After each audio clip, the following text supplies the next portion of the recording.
आज का टॉपिक है operation planning and component positioning. Operation planning का मतलब कि उसकी कार्य की योजना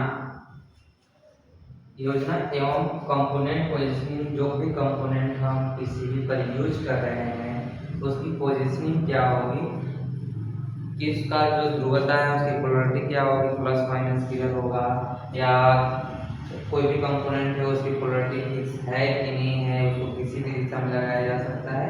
ये कहलाता है कंपोनेंट पोजीशनिंग। एवं ऑपरेशन प्लानिंग का मतलब कि कोई भी कार्य करने से पहले उसकी एक प्लानिंग तैयार होती है, उसका एक योजना तैयार होता है।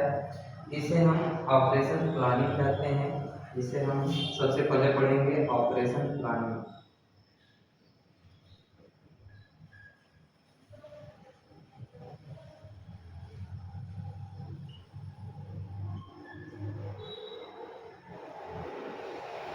ऑपरेशन प्लानिंग क्या है? ऑपरेशन प्लानिंग ऐसा योजना है जिसमें हम किसी भी पर कार्य करने से पहले कार्य की एक रूपरेखा तैयार करते हैं, उसकी एक योजना बनाते हैं और हम उसके अनुसार एक चरणबद्ध तरीके से, एक क्रम से जो हम कार्य करते हैं उसे ही ऑपरेशन प्लानिंग करते हैं। ऑपरेशन प्लानिंग करना इसलिए जरूरी है क्योंकि यह कार्य को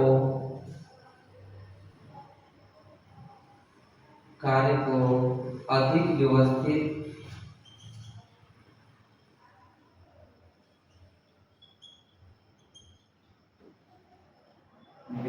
करता है।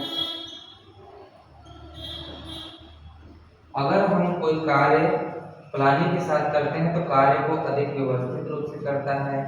दूसरा, कार्य में समय की बचत होती है।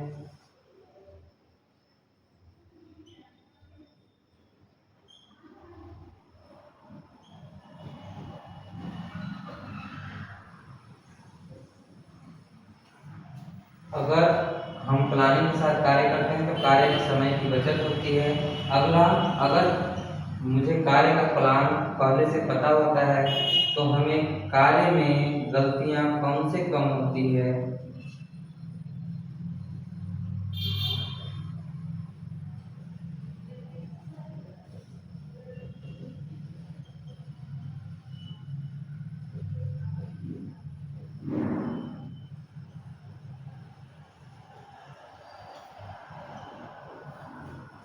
अगला है कि अगर हम कार्य की योजना बना करके कोई कार्य करते हैं तो उसकी जो क्वालिटी होती है, उसकी गुणवत्ता होती है, वो उच्च होती है। कार्य की गुणवत्ता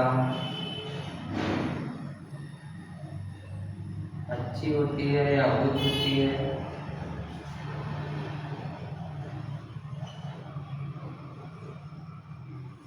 और अगला इसी में कार्य की उत्पादन क्षमता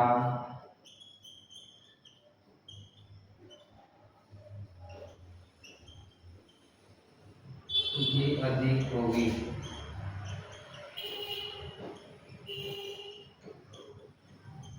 क्योंकि इसमें कार्य की जो रूपरेखा है, प्लानिंग है, जो योजना है वो पहले से निर्धारित किया गया होता है, एक ऑर्डर में, एक क्रम में निर्धारित किया गया होता है। इससे इसका जरूरत क्यों पड़ता है, ऐसे करने के फायदे क्या होते हैं कि इसमें कार्य को अधिक सुव्यवस्थित रूप से यह कार्य को व्यवस्थित करता है। दूसरा, कार्य में समय की बचत होती है। अगर हम प्लानिंग के साथ कार्य करते हैं तो कार्य में समय की बचत होती है। अगला, कार्य में गलतियां कम से कम चांस होती है कि गलतियां होंगी। अगला, कार्य की गुणवत्ता अच्छी होती है, क्वालिटी हाई होती है।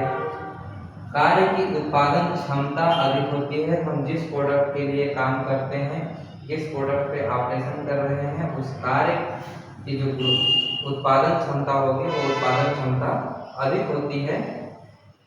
इसी क्रम में हम आगे पढ़ेंगे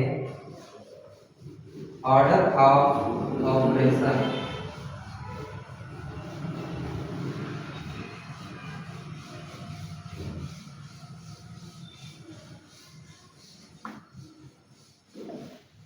ये जो ऑपरेशन की प्लानिंग थी, इसकी जो हम एडवांटेज की बात कर रहे हैं, ये एडवांटेज हमें प्राप्त करने के लिए हमें कौन से क्रम रखना चाहिए, तो ऑर्डर ऑफ ऑपरेशन हमें इसका कौन सा क्रम होना चाहिए, ऑर्डर ऑफ ऑपरेशन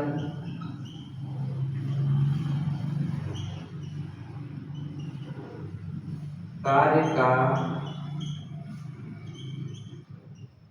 क्रम क्या होना चाहिए, ऑर्डर ऑफ ऑपरेशन।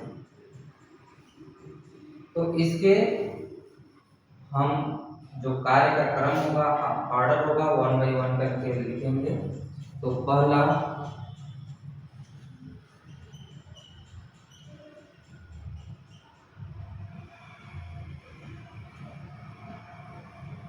एसओपी को पढ़ना, हम जिस भी ऑपरेशन को कर रहे हैं उस कार्य के लिए क्या एसओपी है। ये एसओपी क्या होता है, तो स्टैंडर्ड ऑपरेशन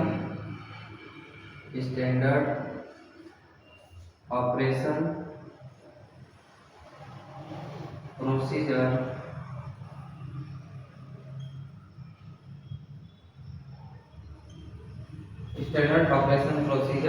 जो उसका मानक तय किया गया है कि इस काम करने के लिए हमें इतने मानक की ए कंपोनेंट लगानी है, हमें इतना कंपोनेंट इस मात्रा में लगाना है, उसका जो एसओपी है, एसओपी स्टैंडर्ड ऑपरेशन प्रोसीजर, हमें उसको पढ़ना चाहिए, हमें उसको फॉलो करना चाहिए।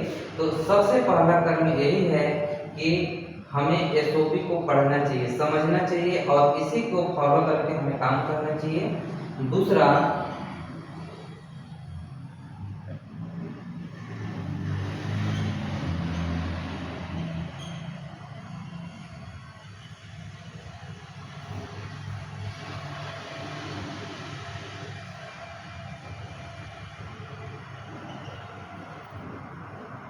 ड्राइंग का अध्ययन। सबसे पहले हम एसओपी पढ़ेंगे, इसके बाद उसके नियमानुसार उसको फॉलो करेंगे, इसके बाद ड्राइंग को हम पढ़ेंगे, ड्राइंग को समझेंगे कि कौन से कंपोनेंट की पोजीशन क्या है, किसकी पोजीशनिंग क्या है, कौन से कंपोनेंट में पॉजिटिव किस तरह का, उसकी पोलैरिटी क्या है, उसको निर्धारित करने के लिए हम इस ड्राइंग का अध्ययन करते हैं। तो दूसरे नंबर पे हम ड्राइंग का अध्ययन करेंगे। तीसरे नंबर पे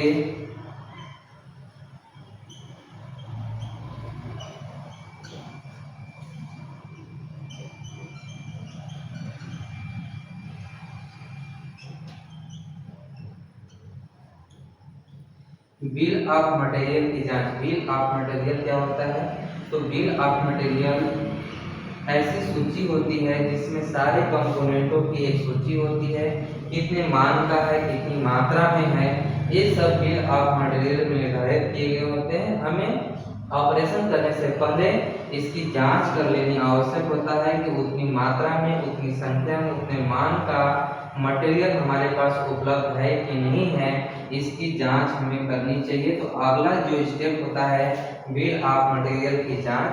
बिल ऑफ मटेरियल क्या होता है, इसमें सारे मटेरियल्स की उसकी क्वांटिटी एवं उसके वैल्यू फिक्स होते हैं, उतने मान का कोई भी कंपोनेंट है कि नहीं है उसकी जांच हमें कर लेनी चाहिए। अगला है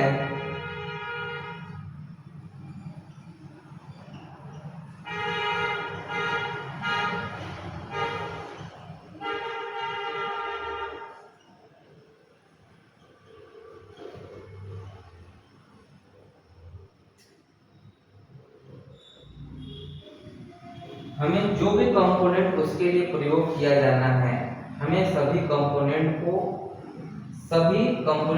एकत्र कर लेना चाहिए, इकट्ठा कर लेना चाहिए, जिस पर हमको काम करना है, जिस पर हमको ऑपरेशन करना है। अगला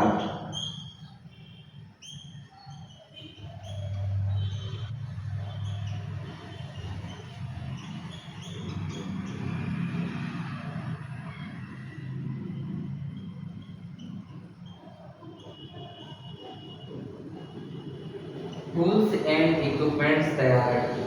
हमें जिस भी ऑपरेशन को कंप्लीट करना है, जिस भी कार्य को कंप्लीट करना है, उस कार्य के लिए कौन कौन से टूल्स एवं इक्विपमेंट्स हमारे यूज होंगे, प्रयोग में लाए जाएंगे, हमें उनको तैयार रखना चाहिए। जिस उस कार्य के लिए कौन से टूल्स उपयोग करेंगे और कौन से इक्विपमेंट्स यूज करेंगे, हमें उसको तैयार रखना चाहिए। अगला जो स्टेप है,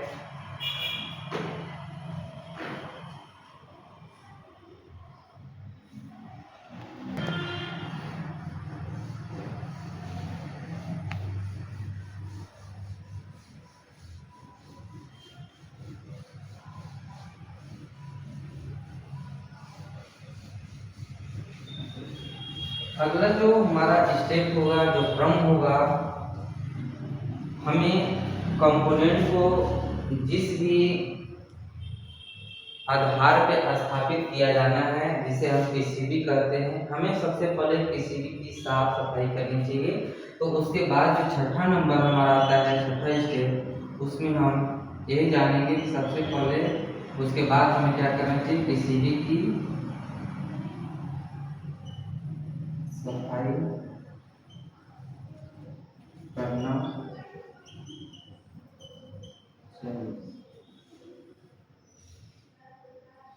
अगला नंबर, इस पीसीबी पे कौन से कंपोनेंट को किस स्थान पे लगाया जाना है, उसके लिए हमें कंपोनेंट की पहचान करना आवश्यक होता है कि ये हमारा रजिस्टर है, तो रजिस्टर है तो कितने मान का रजिस्टर है, ये हमारा कैपेसिटर है तो कितने मान का कैपेसिटर है, ये हमारा डायोड है तो कौन से डायोड को कहाँ पे लगाया जाना है। इसके बाद हमें कंपोनेंट की पहचान होना आवश्यक है। इसके बाद हम कंपोनेंट की पहचान करते हैं।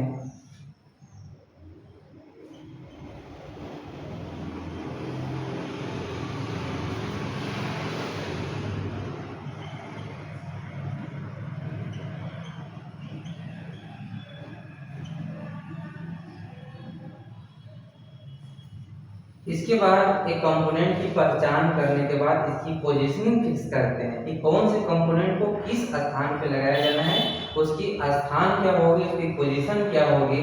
तो हम अगला जो स्टेप लेंगे उसमें कंपोनेंट को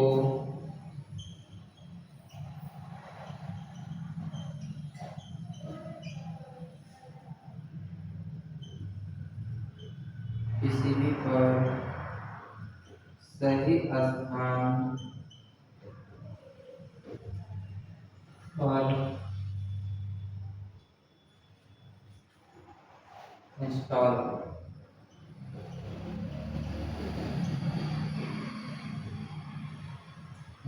करेंगे। इसके बाद कंपोनेंट को पीसीबी पर इंस्टॉल करने के बाद उसको फिक्स करने के लिए उसी जगह पे फिक्स कर दें। इसके लिए हमें क्या करना होता है, सोल्डरिंग करना होता है। तो अगला स्टेप, जब हम पीसीबी पर किसी भी कंपोनेंट को इंस्टॉल करते हैं तो उसको फिक्स करने के लिए, उसे अस्थायी बनाने के लिए हमें उस पर सोल्डरिंग करना होता है। तो 9वें नंबर पे हम अगला स्टेप जो लेंगे कि हमें सभी कंपोनेंट को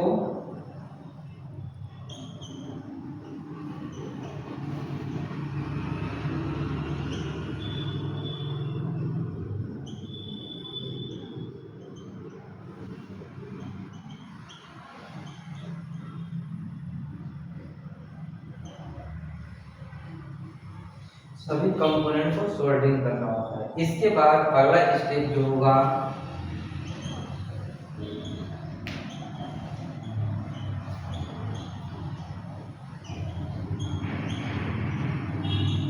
विजुअल इंस्पेक्शन। इसके बाद हम देख करके उसकी जांच करेंगे। हम अपने आंखों से उसको देखते हैं और उसकी जांच करते हैं। इसमें किसी भी प्रकार की किसी इक्विपमेंट्स या मशीन की आवश्यकता नहीं होती है, उसे हम विजुअल इंस्पेक्शन करते हैं। दृश्य जांच हम अपनी आंखों से देख करके उसकी जांच करते हैं। अगला स्टेप हमें यही करना चाहिए। इसके अलावा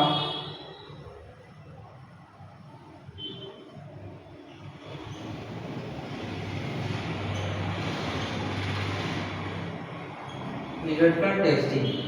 इसके बाद हमने विजुअल इंस्पेक्शन किया, इसके बाद इलेक्ट्रिकल टेस्टिंग करनी चाहिए। हम जो भी कंपोनेंट पीसीबी पर स्थापित किए हैं वो कंपोनेंट प्रॉपर ढंग से कार्य कर रहा है कि नहीं कर रहा है, हमें उसके लिए इलेक्ट्रिकल टेस्टिंग करना चाहिए। इलेक्ट्रिकल टेस्टिंग में short circuit test, close circuit test या open circuit test, unidirectional test, continuity test, जो भी इलेक्ट्रिकल टेस्टिंग होगा हमें इसके बाद इलेक्ट्रिकल टेस्टिंग करना आवश्यक होता है कि वो प्रॉपर ढंग से कार्य में है कि नहीं है, वो कंपोनेंट हमारा कार्य कर रहा है कि नहीं कर रहा है। इसकी टेस्टिंग के लिए हम इलेक्ट्रिकल टेस्टिंग करते हैं। इसके बाद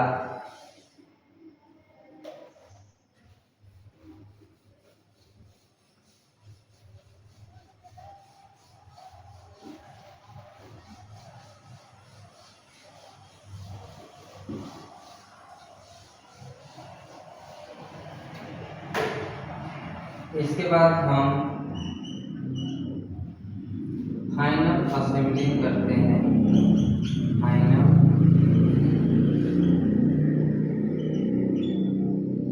असेंबली करते हैं। हम जो भी इक्विपमेंट्स बना रहे हैं उसके लिए हमने कंपोनेंट को फिक्स कर दिया।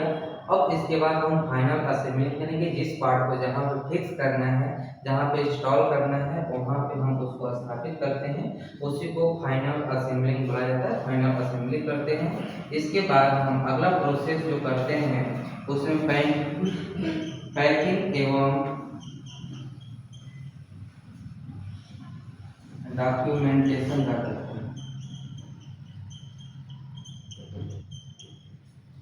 अगला स्टेप पैकिंग एंड डॉक्यूमेंटेशन। ये क्या होता है? Packing and documentation. पैकिंग की जो भी प्रोडक्ट होता है उसकी सेफ्टी को ध्यान में रखते हुए कि वो डैमेज ना हो, हमें जिस जगह पर पहुंचाना है वहां तक पहुंचने में हो उसे कोई हानि न हो, उसके लिए हमें पैकिंग करना आवश्यक होता है। पैकिंग अच्छे से किया जाता है, उसके सेफ्टी का ध्यान रखते हुए, उसकी सुरक्षा का ध्यान रखते हुए हम पैकिंग करते हैं। इसके बाद डॉक्यूमेंटेशन क्या होता है? डॉक्यूमेंटेशन में हम उस पूरे प्रोडक्ट की स्पेसिफिकेशन, उसकी विशेषताएं को बताते हैं। इसमें जो प्रोडक्ट बना है कौन कौन से इक्विपमेंट्स को मिला करके बना है और उसमें जो इक्विपमेंट्स यूज किए गए हैं उस इक्विपमेंट्स की क्षमता क्या है, वो कितने वैल्यू का है, जो भी कंपोनेंट उसमें यूज हुए हैं उसकी अगर रजिस्टर यूज हुआ है तो उसमें उस रजिस्टर की वैल्यू क्या है, और रजिस्टर 1 लगा है कि 2 लगा है, वो सारी स्पेसिफिकेशन इसी डॉक्यूमेंटेशन में फिक्स होती है।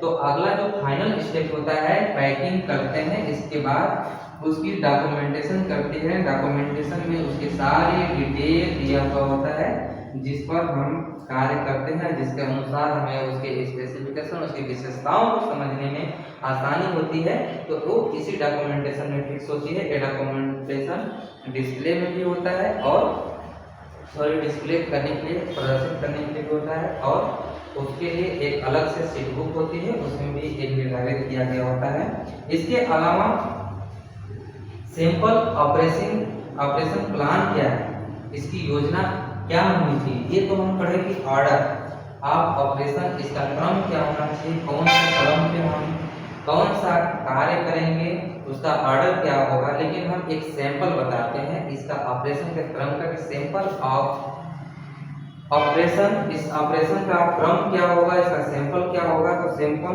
ऑपरेशन प्लान पढ़ते हैं। अगला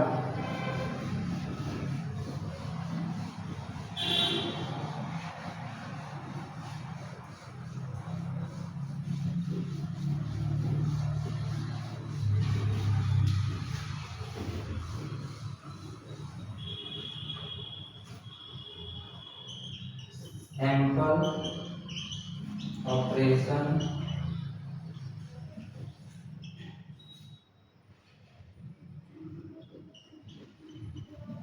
प्लान। इसमें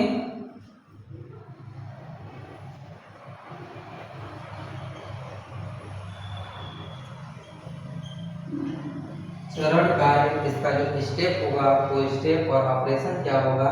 इसके अलावा इसके बाद जिम्मेदार व्यक्ति, मतलब कौन काम करेगा इसको, जिम्मेदार कौन, किसके लिए जिम्मेदार है, तो जिम्मेदार व्यक्ति। तो सबसे पहले जो इसका ड्राइंग पढ़ना, ये एक स्टेप का कार्य है। इस स्टेप को कौन फॉलो करता है, किसको फॉलो करना चाहिए, तो ऑपरेटर को।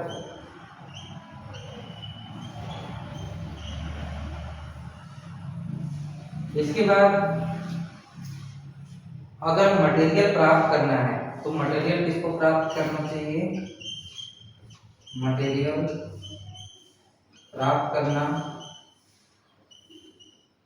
इसके लिए जिम्मेदार व्यक्ति कौन है? Store keeper.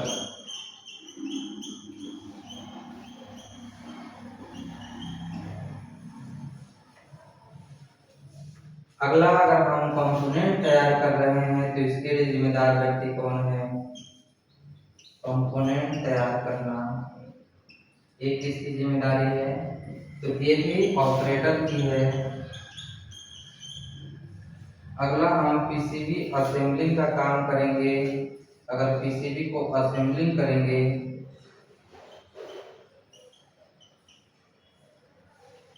तो ये भी हमारा कौन करेगा? तो ऑपरेटर करेगा। इसके अलावा अगला,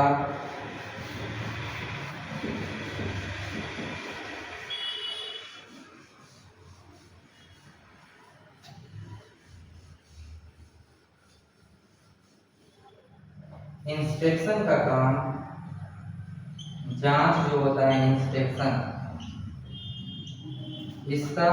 इसके लिए जिम्मेदार व्यक्ति कौन है? तो क्वालिटी इंस्पेक्टर होता है जो इसकी जांच करता है।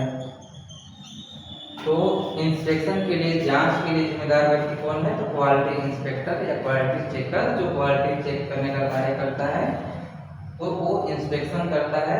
तो इंस्पेक्शन के लिए जिम्मेदार व्यक्ति क्वालिटी इंस्पेक्टर होता है। इसके अलावा टेस्टिंग का काम कौन करता है? जो इलेक्ट्रिकल टेस्टिंग होती है उसका जिम्मेदार व्यक्ति है टेस्टिंग इंजीनियर। कौन करता है? Testing engineer.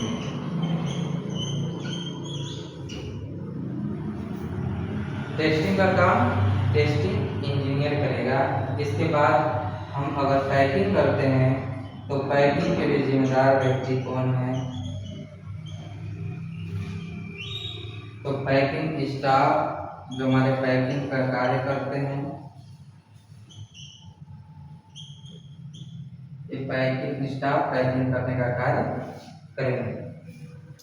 तो ये तो हम पढ़े ऑपरेशन प्लानिंग कि जो कार्य का योजना है वो क्या होना चाहिए, उसका क्रम क्या होना चाहिए, ये हम ऑपरेशन ऑफ प्लानिंग पढ़े और सैंपल ऑपरेशन प्लान पढ़े। इसके बाद हम पढ़ते हैं कंपोनेंट की पोजीशनिंग कि कौन से कंपोनेंट की पोजीशन क्या होगी, उसकी ध्रुवता क्या होगी, उसकी पोलैरिटी क्या होगी, हम उसकी बात करेंगे आगे। कंपोनेंट पोजीशनिंग और कौन से मान का कौन सा कंपोनेंट कहाँ पर लगाया जाना है, ये सब हम इसकी चर्चा इस कंपोनेंट पोजीशनिंग में करेंगे। तो हम इसे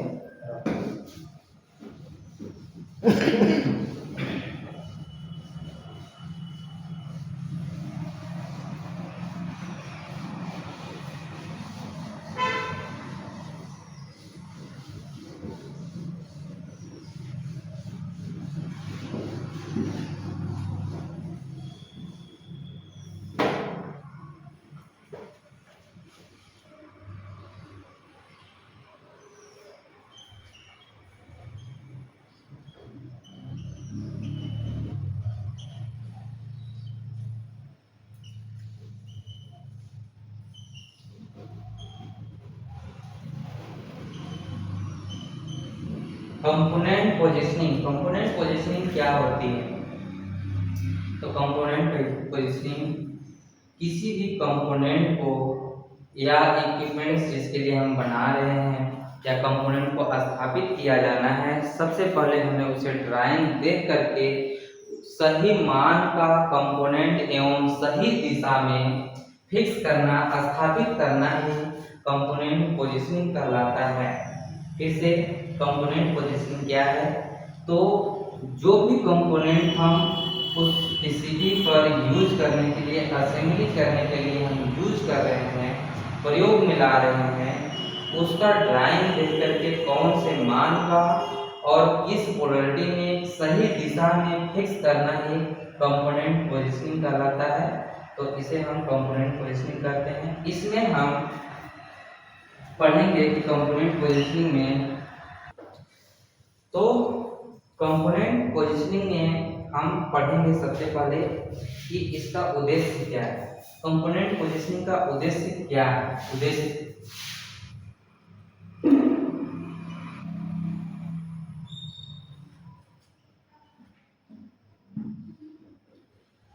कंपोनेंट पोजीशनिंग करना क्यों आवश्यक है, इसका क्या उद्देश्य है? तो सबसे पहला तो यही कि उसमें जो भी कंपोनेंट हम यूज कर रहे हैं उसकी पोजीशनिंग फिक्स रहेगी, तो उसका जो इलेक्ट्रिकल कनेक्शन होगा वो सही होगा। तो हमें इसका पहला हम लिखेंगे कि राइट इलेक्ट्रिकल कनेक्शन के लिए।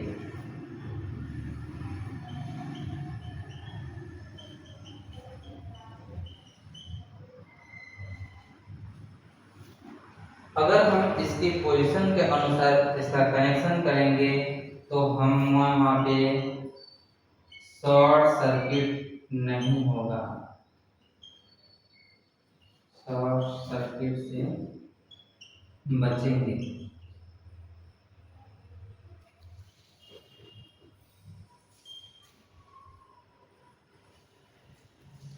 अगला कि अगर इसकी पोजीशनिंग फिक्स रहेगी तो इसकी टेस्टिंग आसान होगा, टेस्टिंग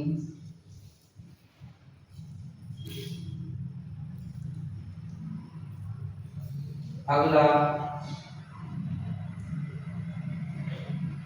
कि इसकी परफॉर्मेंस जो होगी वो अच्छी होगी, तो बेहतर परफॉर्मेंस।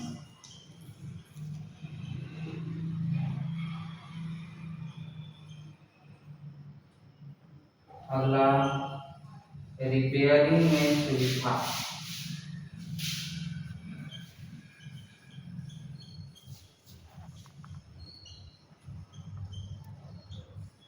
इसका उद्देश्य क्या है? कंपोनेंट पोजीशनिंग का उद्देश्य क्या है? क्यों हमें कंपोनेंट को एक पोजीशन में उसकी स्थिति को हम ध्यान रखते हुए उसका कनेक्शन करते हैं? उसका उद्देश्य यही है कि राइट इलेक्ट्रिकल कनेक्शन, उसकी जो कनेक्शन है इलेक्ट्रिकल कनेक्शन है वो सही ढंग से होता है। और अगर इलेक्ट्रिकल कनेक्शन सही ढंग से हुआ तो वहाँ पे शॉर्ट सर्किट होने से बचेंगे, शॉर्ट सर्किट होने की संभावनाएं कम होंगी। इसके अलावा टेस्टिंग आसान होगा, हमने उस पर जो टेस्टिंग करना होता है वो टेस्टिंग आसान होता है। बेहतर परफॉर्मेंस, जो भी प्रोडक्ट होती है उसकी परफॉर्मेंस बेहतर होती है।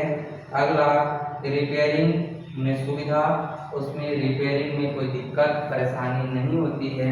इसके अलावा हम कंपोनेंट पोजीशनिंग के उदाहरण कुछ पढ़ेंगे कि कंपोनेंट पोजीशनिंग के उदाहरण क्या है, इसके एग्जाम्पल क्या है, कैसे हम इसकी पोजीशनिंग को फिक्स करते हैं, कैसे हम इसकी पोजीशनिंग तय करते हैं, निर्धारित करते हैं। तो हम कंपोनेंट पोजीशनिंग का एक उदाहरण पढ़ेंगे यहाँ पे।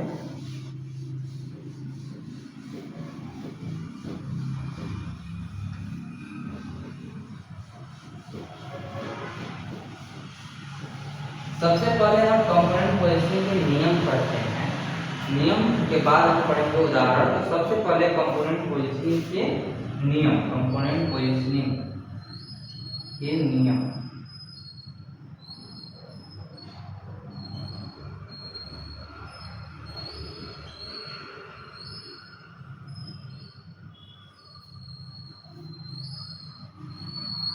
कंपोनेंट को हम जहां भी जिस पीसीबी पर स्थापित करते हैं उसमें इंटरनल कनेक्शन होता है, तो हमें उसके इंटरनल कनेक्शन, उस पर जो रूपरेखा, उसकी जो आरेखन किया गया होता है उसके अनुसार हमें कंपोनेंट को फिक्स करना चाहिए।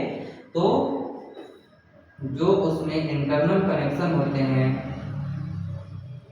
इंटरनल कनेक्शन होते हैं उसके अनुसार ही कंपोनेंट को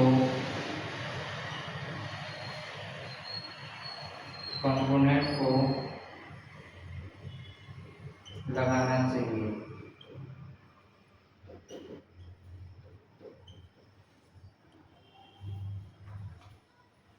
अगला कंपोनेंट का नंबर मिलाना चाहिए, कंपोनेंट का नंबर, जैसे उसमें होता है C1, R1, C2, इसको मिलाना चाहिए।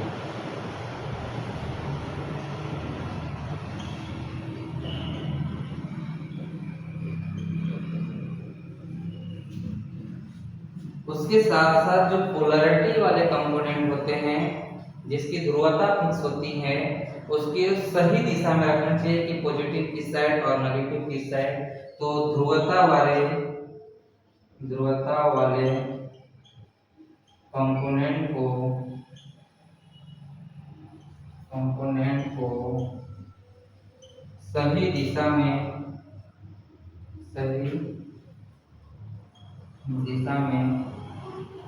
रखना चाहिए या रखें। अगला है कंपोनेंट के बीच उचित दूरी रखें।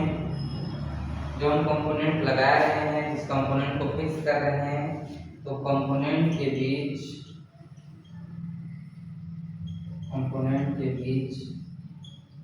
उचित दूरी बनाए रखें।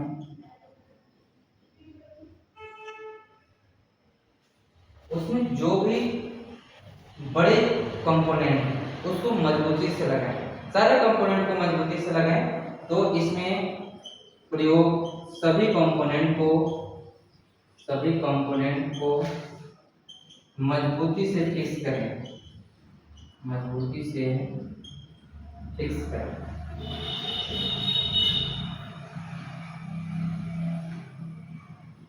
तो ये था कंपोनेंट पोजीशनिंग के नियम। अब हम आगे पढ़ेंगे कंपोनेंट पोजीशनिंग का उदाहरण, उसके एग्जाम्पल को पढ़ेंगे।